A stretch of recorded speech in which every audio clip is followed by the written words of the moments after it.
Hi everyone, and welcome to a new episode of Inspiration Women.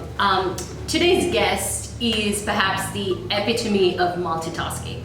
She's a mom, a businesswoman, a co-founder of a tech business, an accountant by profession, and so much more. If you need to know the secret to balancing everything, it's Leonie Ludgray. Hi, and welcome to the episode. Thank you. So I actually wanted to start from a point where you actually mentioned when we were chatting, and that's your day job. You run your own accounting firm. I do. And I should say, off the bat, not the most favorite subject of mine when I was in university. I struggled a lot. But tell me, what attracted you to the field? I think I've always been a numbers person. So Brilliant. they're always black and white. In accounting, there's always the right answer. So I think that's always appealed to me from a young child. I was always into numbers. But also too, accounting, it doesn't matter what business you're in, sales, it's all about sales as well. So even though we're professionals, we're still selling a service. So I enjoy that side of the business as well. So the numbers and the selling, they do come together. And I think that's what really led me to it. Great. From a young age. So when we talk about accounting, especially nowadays, we don't see, I think they're on a journey to achieving that gender balance and diversity, especially in senior roles. When you look at your career, because you've carved out this amazing, successful career that spans over 25 years, when you look back, what do you think were the biggest challenges for you? I think as a young accountant, so when I was in my early 20s, and being generous about 25 years, I would often go to seminars and conferences and be the only female there, and be in a room with 200 men. And so you learn from a very young age that you had to have a voice, and you had to, if you wanted to be heard, you had to have a loud voice, and putting yourself out there. And so I had to learn that from a very young age that, it didn't matter how nervous you were, you just had to put yourself out there and become a part of whatever was going on. And often I'd be, they would pick me out in the crowd and say, well, here's a question, but it doesn't relate to you. So everybody else except you. So, that's how it was, 30 years ago, 25, 30 years ago. And still to this day, not that we've had many functions on since the start of last year, but prior to that, I would often go to functions that were with other partners of other practices, and still the gender balance there in the partner, in the partner level. Yeah, it is not there yet. So the first lesson from Leonie, find the voice, and it has to be loud, very loud. That's right. It doesn't matter how scared you are and how nervous you are, you just have to put yourself out there. No, good advice off the bat, yeah. Let's switch track. So you went from running this business, which you do still, and then you went and co-founded a business around smart energy. How does an accountant go into co-founding a tech business? I think we've always been entrepreneurs in this practice, and because we're always working with entrepreneurs as well, so it makes sense that you're always on the lookout as well. So even though this is my day job and it's a big responsibility to look after managing an accounting practice with hundreds of clients, we initially, probably about 10 years ago, thought to ourselves, is there an opportunity in green buildings? There was we thought there's an opportunity for consulting. So the carbon tax was around. At the time, the United Nations were talking about carbon credit certificates and issuing carbon credit certificates, and so we thought this might be a good opportunity for us. Yeah. We could become consultants. It's it all makes sense. It's all about numbers, and that's how it sort of started. And it was the time when the United Nations were handing out carbon credit certificates, and in order for them to be handed out and a value placed on those, there had to be some sort of validation that there might be 1,000 homes with 1,000 solar panels on the roof and that they're generating X number of credits. But there was nothing there to validate. There was no technology that was there to validate. So that was sort of where the idea came up, and pretty much on the back of an envelope. And can we do this? We can do this. And that was where it began. So you were saying that that your team, people who are involved in Carbon Track, you were kind of like entrepreneurs.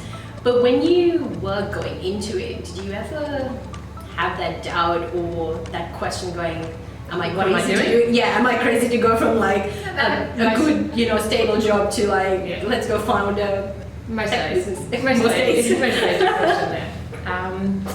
no, you do. You're going into uncharted territories. Yeah. It's not an area that you know. It's not an area you're comfortable with. It's not your area of expertise. So yes, you are always. You often question yourself. And there's so many things that can go wrong in a technology company as well. So what we've learned in the last 10 years, it's been a lot. There's a lot of mistakes made, but from your failures, that's where success comes as well. So. And in technology, it is all about the research and development. So there is always an unknown element. You're coming up with a concept and you're trying to work out I'm not doing it, but the technology, the engineers are all, working together to come up with a solution. Those solutions don't always work, so it's about trial and error. And, you just fingers crossed at the end of the day that, you've got the right people and, you cover as many bases as you can, in terms from a risk perspective, and then you just hope, fingers crossed, that it works. And it's always a moving target too with technology as well, because you could wake up tomorrow and competitors come into the market with something new, or legislative change happens, and you thought you had a great opportunity, and all of a sudden the opportunity's gone. So it's interesting, you said that, in the past 10 years setting up Carbon Track, you've had a lot of learning curves and a lot of ups and downs. When you do look at that journey, what has been that sort of like that biggest learning moment for you? I think there was always a lot of challenges along the way. And certainly when you're going from running an accounting practice or a financial services business where we're all professionals in the sense of in the finance sector. So, accountants, financial planners, debt advisory, we all talk the same language. We've all got similar sort of personalities. And then when you go into a technology company and you start a technology company, you're bringing in people with all sorts of different skills. So from, software engineers, hardware engineers, marketing, so operations engineers. So you're bringing together a lot of different types of personalities. And so that can be challenging, getting the right team. That's a big sort of learning curve for you. We're bringing, a different bunch of people together to get an outcome. Yeah. So culturally, it's culturally different because we've had this accounting practice for 30 years. So I've been with my business partners for 30 years. And so starting up a new business like that and bringing new teams together, that's definitely a learning experience. So staying with Carbon Track itself, because I found this really interesting when you said it, and internationalizing Carbon Track, taking it from Australia to the entire world.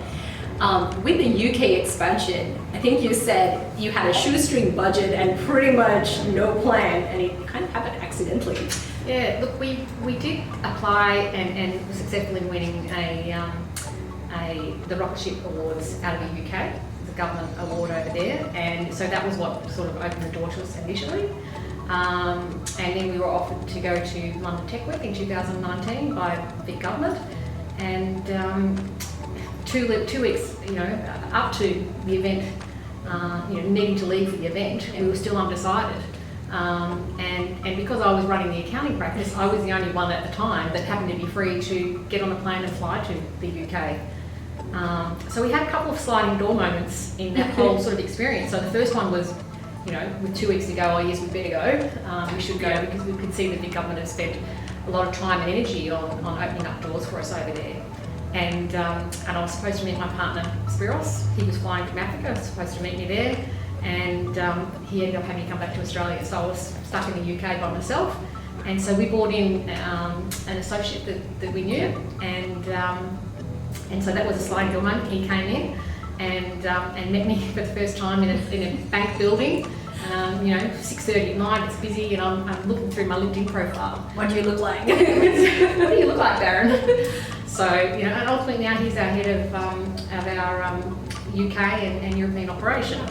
And then we just happened to go to one session there at London Tech Week, where we met a group, Bank Energy, and talked to them about, on the same table, who are you, what do you do, and then the conversation got around to what we did at Carbon Track, and they looked and said, well, you know, we think that we've got a consortium together, and you know, we think you'd be a good technology fit for what we're trying to achieve.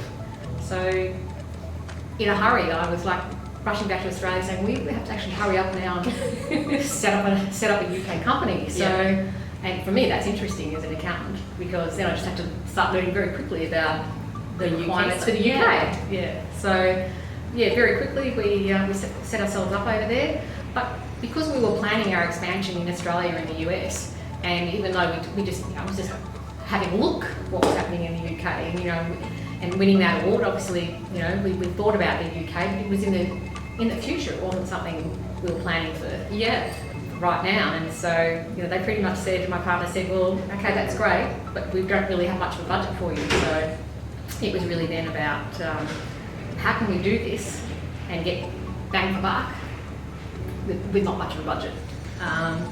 And so that's what we've done, and certainly Department of Trade and Industry, you know, their assistance in opening up doors for us over there, and through West Midlands Growth Company as well, up in Birmingham. So they opened up doors for us as well, assisted us with, you know, reduced rental accommodation. And then you know, we obviously got to meet, you know, some associates over there that, you know, have been really beneficial to the business. Even so far as you know, getting access to some of the universities over there. So our initial marketing plans, and you know, customer surveys, and some of our strategy to start with, we dealt with MBA students at, at some of the universities over there. So Birmingham University, and I think there was 3 universities in the end we ended up using, and we got them all for free. So that was that's what I mean about, you know, doing something on a budget. You know, we were really just looking at how can we get in and understand the market without having to spend, you know, a great deal of money. But so we've been quite successful at that.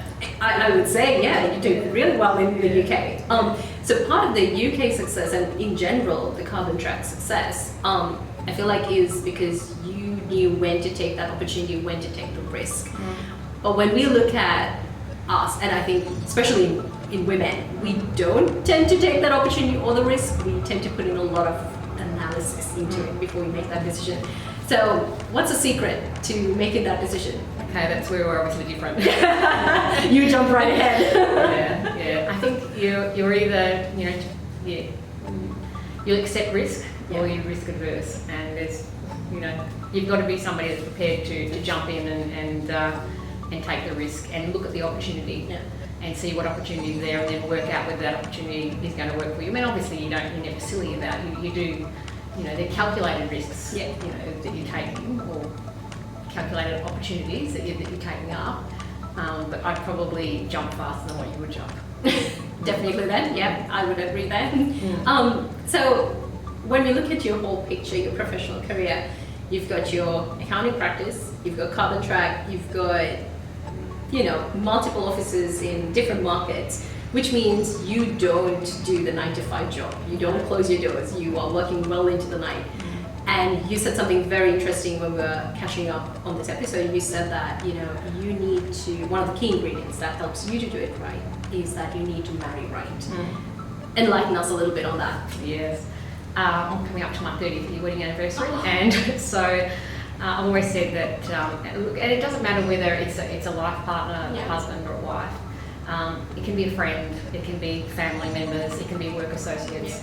I've got, as I said, I've got 2 business partners that I've had for 30 years. So it's about having that right support network, you know, around you. And certainly, my husband and I, we moved from the country, so it was just the 2 of us. And then when we had children, it was still just the 2 of us with some close friends. So everything that we've always done, and he's also had a career as well. And so it's been about juggling our home life and our careers. And at some stages in your life, you take a step forward, and the other one takes a step back. And so it's just about working out together. We've done it together, you know, who at which stage has got an opportunity that they need to focus on, and then the other one is there just to support. So certainly you couldn't be doing all of these things, and I couldn't be doing these things at the moment. I mean, my accounting practice is obviously a very busy business, and so the work that I do with the UK obviously starts in the evening. So Yeah.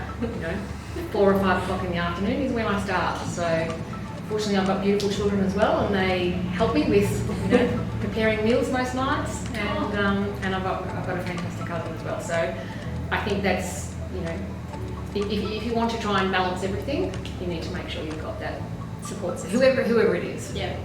No, that's really valuable advice. Support system, definitely need to pay attention to that. So we've heard a lot about your professional career, your life there. I'd like to know a little bit about what it was like growing up as Leonie. Were you always here in Melbourne? Were you born and bred here? What's the story? No, country girl. Really? Country girl, yeah. One of 3, so two brothers, and I'm in the middle.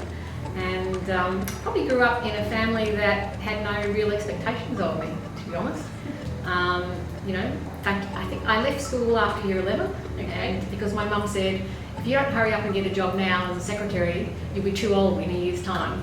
So you best go and get a job now. So I did that, and then ended up getting my first role. But my second role ended up with a boss I didn't particularly like.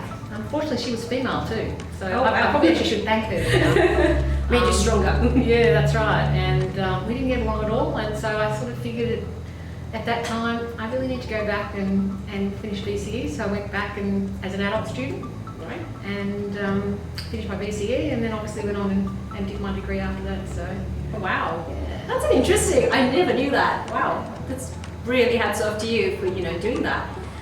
So you were saying that your mom was saying you need to go get this job now. Yeah.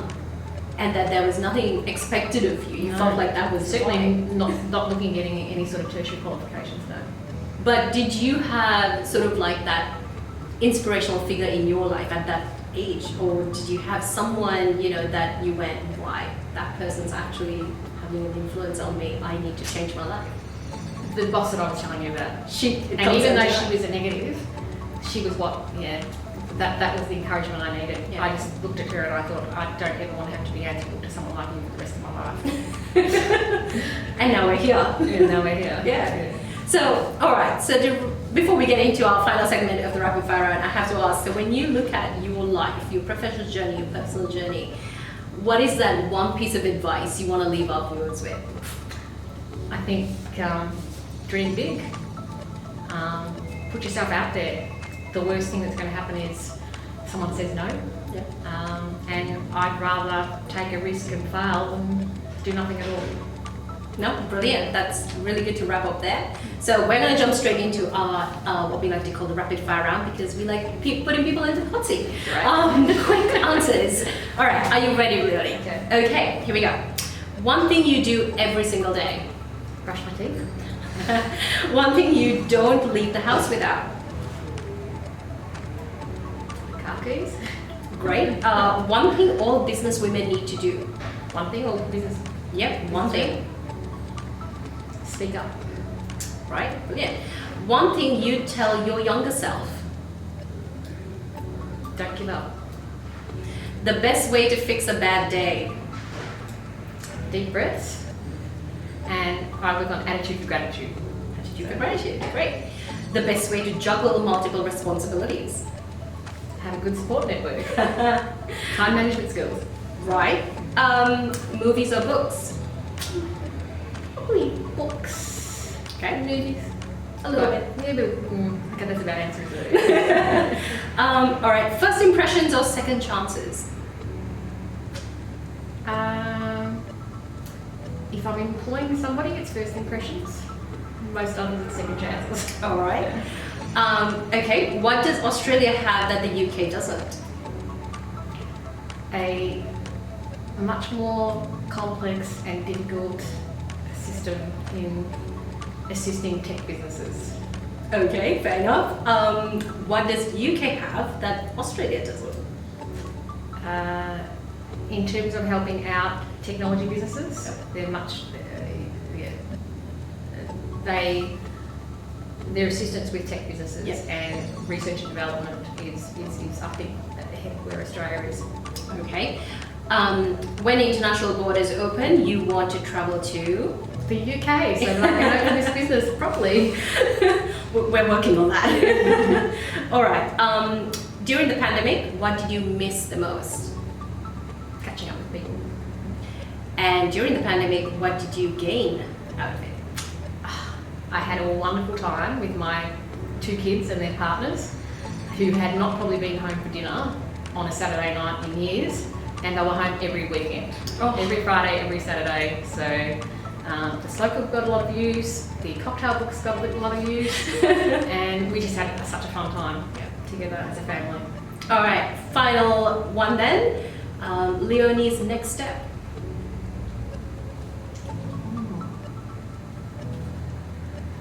Could joke and say retirement, couldn't I? It could be. I mean, you've achieved so much, you could well and truly be proud of everything. No, probably not retirement. I think, we've just got to, we're close to getting carbon track to where we want it to be, and I look forward to seeing that come to fruition.